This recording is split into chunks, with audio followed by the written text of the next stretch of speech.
One other thing I would say if I was on a megaphone for the world to heal me. We often hear, I have often heard a lot lately, no one is coming to save us. No one is coming to save you.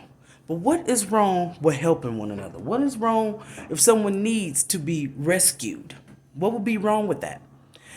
We have jobs that are necessity jobs each and every day that gets out here and rescue people.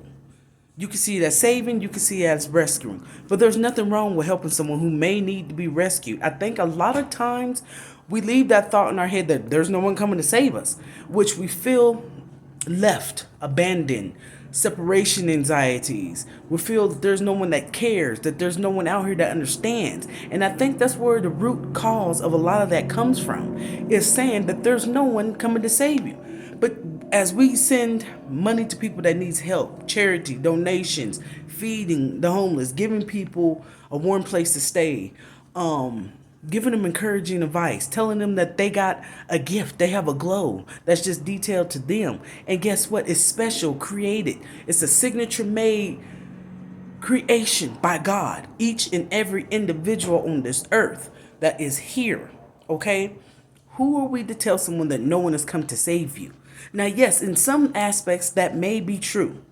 But if that's the case, then there's no one else that's going to sit here and fix this problem in this earth that everyone complains about, unless it's us that gets to work and do it. So, how do we come together to fix these issues? We hear talks and rumors of wars.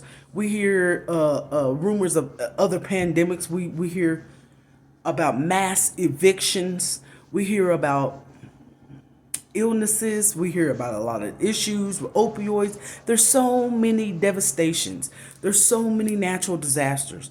There's so many things that is happening. I don't think it's sensitive, or let me say that there's a lack of emotional intelligence. No matter what someone is going through, whether they're awake about what's going on, aware, developing their consciousness or not, regardless how it goes, if we are awake, aware, developing our consciousness, and we have a higher consciousness, and we observe that we have a responsibility on this earth to make sure we take care of those who cannot handle or take care of themselves. And that means in any aspect, we have a responsibility because they just don't know what they don't know. And if they choose that life, if they choose not to be better, then that's on them. That is who we can maybe say no one is coming to save you. But if that's the case, no one is going to save our earth but us. And we have to collectively come together and figure out a way of how to make this earth better, how to save it for us, because we're the ones, and our children's children has to endure what we do right now. All of us collectively, everyone on this earth, every movement and every sound out of our mouths, everything that we do as of this moment will affect our future generations. Not just us, not just how we may look in the future, not about our health and our wealth and our well-being and our healing. It's also about our generations who will grant our legacies, who will be given or inherit or beget our legacies, our heritages, our new architectural structure of this world. So we have to think very, very, very delicately, with due diligence and very carefully, with abundance of integrity, to understand our actions that we're doing right now has an effect on our generations 7 before us or down the line. What are we going to do? We have a choice to make. What is that choice?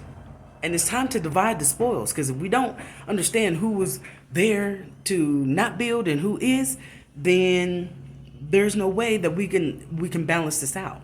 We're the ones who will have to balance it out. We're the ones who have to fix this because we created this mess. So let's clean up this mess together. I won't leave anyone alone to help you to clean up a mess by themselves. If you need help, just say, I'm here.